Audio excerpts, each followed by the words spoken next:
การเทรดเก็งกำไรราคาทองคำในปี 2026 นี่กราฟมันได้เปลี่ยนไปแล้วมันไม่เหมือนแต่ก่อนแล้วซึ่งว่าแต่ก่อนเราจะเห็นว่าราคามันจะมีการเคลื่อนที่แห่งในช่วงของลอนดอนและนิวยอร์กคิวโซนเอเชียคิวโซนเนี่ยมันจะเคลื่อนที่เป็นไซด์เวย์สร้างกรอบแนวรับแนวต้านไว้และราคามีโอกาสที่จะเคลื่อนที่ไปเคลียร์โลเคลียร์ไฮของเอเชียคิวโซนแต่ปัจจุบันนี้แค่เอเชียคิวโซนเนี่ยมันเคลื่อนที่เป็นหมื่นจุดเลยอ่าเดี๋ยวเขาจะไปไล่โครงสร้างว่าปี 2026 เนี่ยกราฟมันเคลื่อนที่แบบใดและเราสามารถที่จะเอาระบบใดเข้ามาเทรดในปี 2026 นี่ก็คือระบบเทรด SMCX เนี่ยจะเป็นระบบเทรดที่รวมกันระหว่าง SMC และ ICT เป็นหลักซึ่งในการเข้าออเดอร์เนี่ยส่วนหลายจะเข้าออเดอร์ในโซนที่มันเป็นดีมานด์และซัพพลายโซนเป็นส่วนใหญ่แต่ว่าจะเข้าออเดอร์ตามโครงสร้างของระบบ SMC เป็นหลักถ้าหากว่า ICT เนี่ยส่วนหลายมันจะเข้าออเดอร์หลังจากที่มันเกิดการ MSS หรือว่า Market Structure Shift แล้วมันเกิดมี average แล้วเขาจึงเข้าออเดอร์ในส่วนนั้นแต่ว่าระบบ SMCX เนี่ยจะค่อนข้างที่จะแตกต่างออกไปนิดนึงแต่ว่ามันก็ใช้โครงสร้างผสมผสานกันนั่นแหละ Manufacturer กับ ICT SMC ดั้งเดิมก็คือเมื่อวานจากที่เมื่อวานได้วิเคราะห์ไปจากที่เมื่อวานก็ได้วิเคราะห์ไปแล้วก็จะมาคิดไล่โครงสร้างว่าเทรดแบบใดนะโอเคก็คืออันนี้จะเป็น time frame ของ4ชั่วโมงนะใน time frame ของ4ชั่วโมงเนี่ยเราเห็นว่าราคาสิ่งที่ราคาเฮ็ดมาก็คือราคาได้เกิดการช็อตราคาได้เกิดการช็อตในโซน time frame ในโซน time frame 4ชั่วโมงได้เกิดการช็อตลงมาและการไซส์ supply zone เนี่ยค่อยจะไซส์โซนที่มันใกล้ที่สุดนะโซนที่มันใกล้ที่สุดก็คือโซนนี้เนาะโซนที่มันใกล้ที่สุดก็คือโซนนี้ก็คือโซนนี้ถ้าหากว่า SMC ดั้งเดิมเนี่ยXMC ดั้งเดิมมันส่วนใหญ่จะอาศัยแต่ supply อย่างเดียวแต่ค่อยจะไซส์ค่อยจะลากมาหากรอบนี้เนาะมาหากรอบนี้ค่อยจะลากมาทางเบื้องซ้ายมือเพื่อที่จะได้รู้ว่าโซนนี้มันมีอย่างที่น่าสนใจเลยมันเป็นทั้งbreaker block นะมันเป็นทั้ง breaker block และก็ supply zone อยู่นำกันเพราะว่าก่อนหน้านั้นเนี่ยราคาเนี่ยมันเกินที่ไปเนาะเกินที่ไปและโซนสวิงนี่แหละโซนสวิงล่าสุดนี้คือโซนที่มันดันราคาให้สามารถที่จะบอสได้จนกระทั่งมันลงมามันช็อตกรอบนี้มีโอกาสสูงที่จะกลายเป็นแนวต้านก่อนหน้านั้นมันเป็นแนวรับเนาะธรรมดาเนี่ยมันลงมาตามกับโซนนี้มันก็จะพยายามขึ้นไปมาโซนนี้มันแต่มันทะลุลงมาในเมื่อที่มันทะลุลงมาแสดงว่าโซนนี้มันจะกลายเป็นแนวต้านทันทีหรือว่า breaker block เนาะแนวต้านทันที supply เป็นทั้งbreaker block และก็ supply 4 ชั่วโมงsupply 4 ชั่วโมงฉะนั้นเนี่ยการที่เราจะเข้าออเดอร์เนี่ยแม้นเราจะต้องรอจนกระทั่งเราย่ออาจจะย่อมาในtime frame 15 นาทีเนาะเพื่อและเราจะรอเนี่ยให้ราคาเนี่ยมันขึ้นมาหาโซนก่อนการที่เราจะขายเราจะต้องรอให้ราคาขึ้นมาหาโซนก่อนในtime frame 15 นาทีนี้สิ่งที่เราเห็นได้ก็คือราคามันได้เกิดการช็อตอยู่ในโซนนี้เนาะมันได้เกิดการ change of character อยู่ในโซนนี้อันนี้จะเป็นการว่าเป็นการ change of character ใน time frame 15 นาทีเป็นการ change of character ใน time frame 15 นาทีเป็นการ change of character ใน time frame 15 นาทีเราสามารถที่จะไล่โครงสร้างขึ้นมาแบบนี้แล้วสิ่งที่มันเฮ็ดต่อมาคือ boss 15 นาทีแล้วก็ boss ขึ้นมาอีกเนาะ boss ขึ้นมาอีกboss 15 นาทีแล้วก็ boss ขึ้นมาอีกซึ่งว่าในส่วนของโซนนี้ถือว่าเป็น iBoss หมายถึงการเปลี่ยนแปลงโครงสร้างภายในระหว่างของกรอบ support trend นี้โดยเฉพาะของ trend นี้โดยเฉพาะและมันก็เกิดการ iBoss ขึ้นมาอีกเนาะ iBoss หมายถึงการ boss ภายในโครงสร้างของ trend ย่อยกรอบนี้iBoss ขึ้นไปซึ่งเราก็จะเห็นได้ว่าราคาเนี่ยมันเกิดการ บอสขึ้นไปเนาะในไทม์เฟรม15นาทีมันช็อตขึ้นมาและมันก็ได้ลงมาหาออเดอร์ในโซนดีมานด์โซนแล้วก็บอสขึ้นไปซึ่งว่าโซนนี้มันบ่ได้ลงมาหาออเดอร์อยู่ดีมานด์โซนกอบอยู่ลุ่มเนาะมันลงมาหาโซนดีมานด์โซนกอบนี้และมันก็บอสขึ้นไปบอสขึ้นไปมันลงมาหาโซนดีมานด์กอบนี้และมันก็มีโอกาสที่จะบอสขึ้นไปทะลุขึ้นไปฉะนั้น K level ที่สำคัญของเราก็คืออยู่ในโซน supply หรือว่า breaker block ของ time frame 4 ชั่วโมงและเราจะรอจนกว่าราคาเนี่ยมันขึ้นไปหาโซนอยู่เทิงเนาะสิ่งที่เราเห็นก็คือมันบอสอีกเนาะราคาได้เกิดการบอสหรือ break up structure อีกรอบซึ่งอาทิตย์ก่อนเราก็ได้เข้าออเดอร์อยู่ในโซนนี้ได้เข้าออเดอร์อยู่ในโซนนี้และอีกไม้นึงอยู่แถวนี้ขึ้นมา TP อยู่เทิงและสิ่งที่ค่อยจับตามองก็คือเราจะเอา ICT มาจับช่วยในการวิเคราะห์ซึ่งอินดิเคเตอร์ที่ค่อยจะแนะนำก็คือตัวนี้เนาะเราเข้าไปในอินดิเคเตอร์แล้วก็พิมพ์คำว่า session คือ session เนี่ยจะเป็นอินดิเคเตอร์ตัวหนึ่งที่จะช่วยบอกให้เรารู้ว่า time frame หรือว่าโซนที่เราเข้าออเดอร์มันเป็น Asia Q zone หรือว่าลอนดอนหรือว่านิวยอร์กนั่นเองเนาะและการที่หลังจากที่เขาเปิดมาเนาะหลังจากที่เขาเปิดม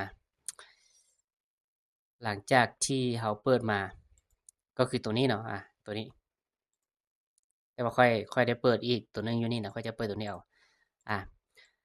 สำหรับอินดิเคเตอร์ตัวนี้จะเป็นอินดิเคเตอร์ที่บอกให้เรารู้ว่าตอนที่เราเทรดนั้นมันเป็น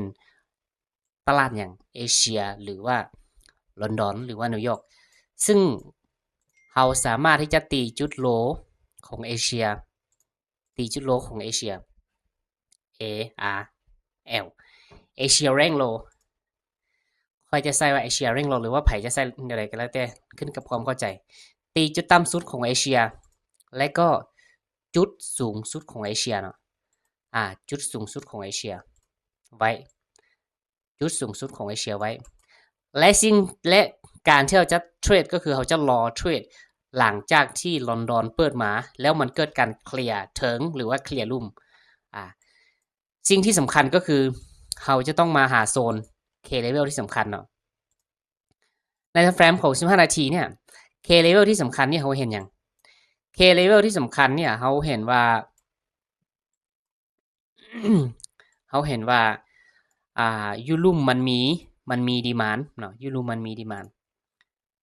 โซนนี้มันมีดีมานด์มันมีดีมานด์แต่ว่ามันเป็นจุดโลของเอเชียฉะนั้นเนี่ยแน่นอนอยู่ว่ามันจะต้องสามารถที่จะลงมาเคลียร์จุดโลของเอเชียแน่นอนถ้าหากว่าตลาดลอนดอนเปิดและตลาดนิวยอร์กเปิดแน่นอนอยู่ว่ามันจะต้องลงมาเคลียร์และยูโซนที่เราต้องการเข้าออเดอร์ก็คือโซนดีมานด์ยูลุ่มเนาะถ้าหากว่าเราย่อมาในไทม์เฟรมย่อยอย่างเช่น3นาทีนะอย่างเช่น3นาทีเขาจะเห็นได้อย่างชัดเจนว่ายูลุ่มของอันเอเชียโลเนี่ยมันมีอย่างที่น่าสนใจคือโซนนี้เราจะบ่เห็นอย่างที่น่าสนใจปานใดแต่ว่าเราจะเห็นโซนนึงอยู่นี้เพราะว่าดีมานด์กรอบนี้เนาะดีมานด์กรอบนี้มันได้ชึกไซส์ไปแล้วราคาเคยลงมาไซส์แล้วก็ขึ้นไปราคาเคยลงมาไซส์แล้วก็ขึ้นไปและโซนที่งามก็คือโซนนี้ย้อนอย่างจึงโซนนี้เพราะว่าโซนนี้ราคายังบ่ทันลงมาเตะเทื่อเลยซึ่งแน่นอนอยู่ว่าถ้าหากว่ามันลงมามันก็จะต้องลงมาหาโซนนี้มันจึงขึ้นไปเนาะแต่มันบ่ลงมาฉะนั้นค่อยจะมองว่ากรอบนี้เป็น liquidity ให้กับโซนที่อยู่ลุ่มเป็น liquidity หรือว่าเป็น inducement เนาะภาษา SMC จะเรียกว่าเป็น inducement หรือ liquidity เนาะฉะนั้นเนี่ยจะลบอินดิเคเตอร์ออกไปนะเพื่อที่บ่ให้มันยุ่งมันยากแล้วทีนี้เปิดอินดิเคเตอร์ขึ้นมาก่อนนะเพื่อที่เราจะรอเบิ่งว่าลอนดอนหลังจากที่ลอนดอนเปิดมาแล้วมันจะลิ้นแบบใดเขาก็จะรอให้ตลาดเฮาย่อมันในไทม์เฟรมย่อยเนี่ยและรอให้ตลาดลอนดอนเปิด และการที่เราจะเข้าออเดอร์ก็ต้องเมื่อลอนดอนเปิดมาแล้วมันไปเคลียร์เอเชียไฮอยู่ถึงหลังจากมันไปเคลียร์เอเชียไฮแล้วมันเกิดการเปลี่ยนแปลงโครงสร้าง MSS เขาจึงหาโซนเข้ามา TP อยู่โซนลุ่ม TP ที่1ก็คือโซนนี้โซนของเอเชียโลและ TP ที่2ก็คือโซนดีมานด์ก็นี้เพราะว่าราคาเนี่ยมาจาก K level ของ time frame 4 ชั่วโมงที่เป็น breaker block และก็ supply โอเคเขาก็รอให้ตลาดลอนดอนเปิดเนาะรอให้ตลาดลอนดอนเปิดว่ามันจะเคลื่อนที่แบบใดลอนดอนเนี่ยมันยังบ่ทันเปิดเทื่อฉะนั้นเขาก็ขยับเอเชียไฮต่อไปอันนี้จะเป็นเอเชียไฮliquidity หรือว่า buy side liquidity เอเชียก็ได้แล้วเขาก็รอต่อไปลอนดอนเปิดแล้วเนาะตอนนี้ลอนดอนเปิดแล้วเนาะตลาดลอนดอนเปิดแล้วแต่มันยังบ่ทันได้เคลียร์เทื่อแสดงว่าคนที่เขาเจ้าขายอยู่ในโซนของเอเชียไฮก็นี้เขาก็ยังได้กำไรอยู่เนาะเป้าหมายของตลาดก็คือมันจะขึ้นมาเคลียร์เอเชียไฮเป็นแพทเทิร์นทรสุปเนาะมันจะลิ้นแบบนี้อย่างเช่นราคาเนี่ยมันจะต้องขึ้นมาเคลียร์เอเชียไฮอย่างเช่นขึ้นมาตึดแล้วก็เกิดการเปลี่ยนแปลงของซักปัจจุบันเนี่ยมันเคลียร์แล้วแต่มันยังเคลียร์บ่ชัดเจนเทื่ออย่างน้อยนี่จะต้องสัก 1,000 จุดหรือว่า500จุดเนาะที่เป็น pattern เทอร์สุปนั่นเองฉะนั้นเนี่ยเราก็รอต่อไปถ้าหากว่ามันเกิดการเปลี่ยนแปลงโครงสร้างยกตัวอย่างถ้าหากว่ามันลงมามันสามารถที่จะเกิดการเปลี่ยนแปลงโครงสร้างโซนนี้ได้ที่เรียกว่า MSS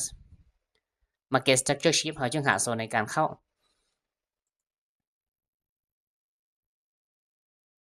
โอเคปัจจุบันนี้สิ่งที่เราเห็นได้ชัดก็คือเราจะเห็นได้ว่าตลาดเนี่ยมันได้เกิดการเคลียร์อยู่ส่วนถึงเป็นที่เรียบร้อยและมันก็ได้ทำการ MSS อยู่ในโซนนี้เนาะเอเชียได้ทำการ MSS หรือว่าเกิด Market Structure Shift ฉะนั้นเดี๋ยวเขาจะลืม K level ออกโซนนี้ออกไปแล้วโซนที่ค่อยจะเข้าออเดอร์เนี่ย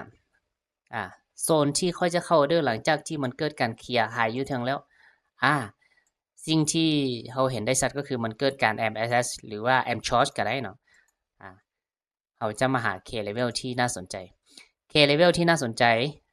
ก็คือโซนที่1มันจะเป็นโซนนี้เนาะsupply zone ส่วนหลายแม่นระบบ ICT เขาจะใส่AVG แต่ค่อยจะใส่ supply เป็นส่วนใหญ่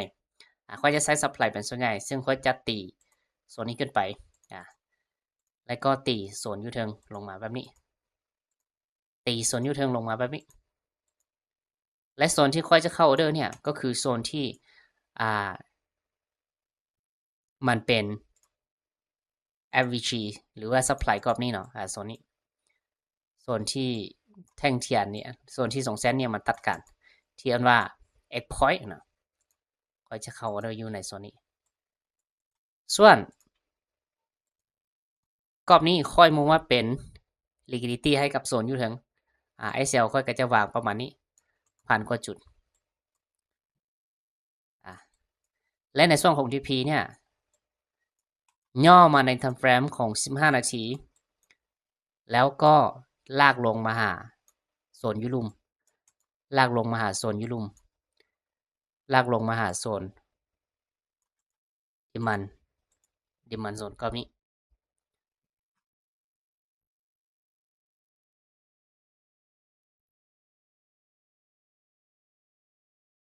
โอเค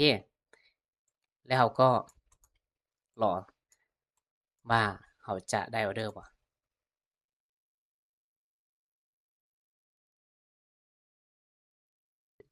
สิ่งที่ราคาเฮ็ดก็คือหลังจากที่มันลงไปเนาะมันบ่ได้ทำมาฮับออเดอร์ในโซนที่ค่อยตั้งนี้และมันได้เกิดการบอสลงไป มันได้เกิดการบอสลงไปที่เรียกว่าแอมบอสเนาะแอมบอสแน่นอนอยู่ว่าโซนที่ค่อยเข้าออเดอร์มันบ่ได้ขึ้นมาหาออเดอร์ฉะนั้นเนี่ย และมันก็ได้เกิดการบอสลงไปต่อนะฉะนั้นเนี่ยโซนที่ค่อยจะเข้าไม่ต่อไปก็คือค่อยจะมาเข้าในโซนนี้แทนแล้วกันค่อยจะมาเข้าในโซน supply กรอบนี้แทนแล้วกันเพราะอย่างเพราะว่าราคาขึ้นมาเนี่ยราคาขึ้นมาโซนนี้มันมีความสำคัญอยู่บนนึงก็คือเราจะเห็นว่าราคามันได้สร้าง liquidity ไว้ในโซนนี้เนาะกรอบนี้มันได้สร้าง liquidity ไว้และมันก็มี supply อยู่เทิงเนาะมันมี supply อยู่โซนอยู่เทิงของมี supply อยู่เทิงของ liquidity ฉะนั้นเนี่ยมันน่าจะขึ้นไปบ่ฮอดโซนเทิงแล้วเนาะ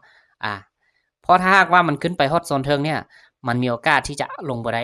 และอีกอย่างเนี่ยโซนอยู่เทิงมันบ่มีแท่ง imbalance เราเห็นว่ามันบ่มีแท่ง imbalance โซนนี้มันจึงเป็นโซนที่มันมีแท่ง imbalance ยาวๆก็คือแท่งนี้ฉะนั้นเนี่ยราคาของเจ้ามือที่เจ้ามือวางไว้คิดว่าน่าจะอยู่แถวๆนี้น่าจะอยู่แถวๆนี้ฉะนั้นค่อยจะเปลี่ยนแผนมาเข้าออเดอร์ในโซน supply กรอบนี้แทนในโซน supply กรอบนี้แทน SL ก็จะวางอยู่เทิงของโซนนี้ถ้าหากว่ามันขึ้นไปถ้าหากว่ามันยังขึ้นไปอีกรอบเนาะเขาจึงเข้ามาอีกไหมเขาจึงเข้ามาอีกรอบประมาณนี้เนาะ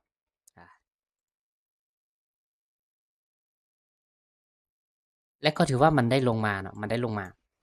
สิ่งที่มันเฮ็ดก็คือมันสามารถที่จะทะลุดีมานด์กรอบนี้ไปและโซนนี้มันกลายเป็น liquidity หมดเลยโซนนี้มันกลายเป็น liquidity หมดเลยมันมากับตัวอยู่ในโซนใดมันมากับตัวในโซน breaker block โซนนี้เพราะว่าโซนนี้เนี่ยก่อนหน้านั้นเนี่ยเราเห็นว่าราคามันได้เกิดการบอสโซนนี้ขึ้นไปในไทม์เฟรมของ15นาทีและมันปล่อย FVG ไว้กรอบนี้ซึ่งแน่นอนอยู่ว่าราคามันควรที่จะลงมาหา FVG ก่อนมันจึงขึ้นไปแต่มันยังบ่ทันใช้งานมันขึ้นไปเลยฉะนั้นเนี่ยโซนนี้มันจึงเป็นโซนที่มีความสำคัญในการที่กราฟมันจะมากับตัวและสิ่งที่เราเห็นก็คือหลังจากที่ราคาได้เกิดการลงมาเคลียร์ liquidity แล้วมันได้เห็นอย่างมันได้บอสโซนนี้หลังจากที่มันบ่แม่นบอสน่ะมันได้เกิดการช็อตมันได้เกิดการช็อตลงมาโดยการที่ก่อนหน้านั้นเนี่ยมันบอสขึ้นไปแสดงว่ามันเป็นการยืนยันเทรนด์มันเป็นการยืนยันการสัญญาณการยืนยันเทรนด์และสิ่งที่เราต้องรอก็คือเรารอในการบอส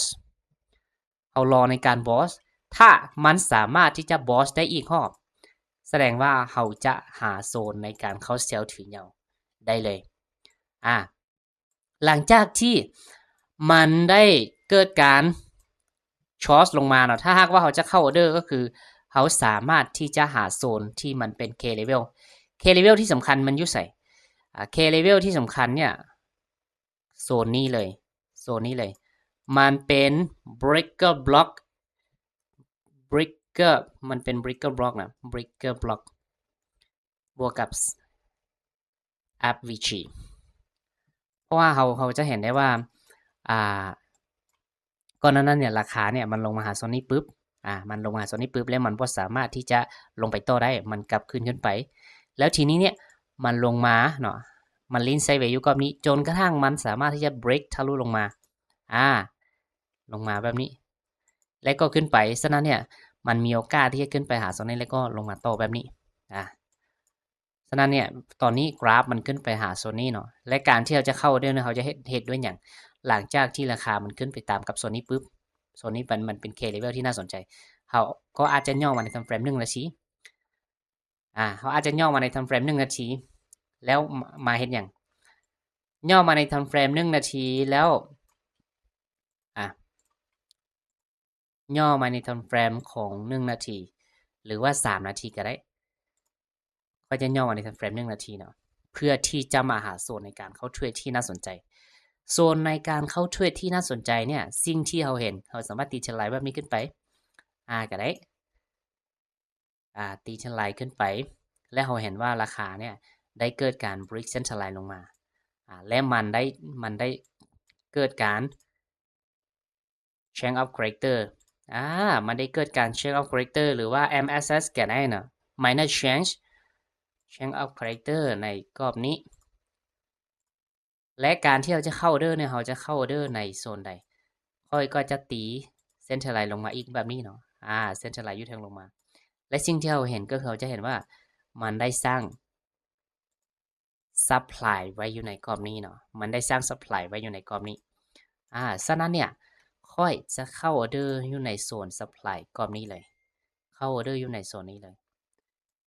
และถือorderลงมาหาโซนที่มันต้องการจะ boss อยู่ลุมแบบนี้โอเคนี่คือการเทรดที่ทุกคนสามารถที่จะเอาไป back test ค่อยเชื่อว่าได้ผลอย่างแน่นอน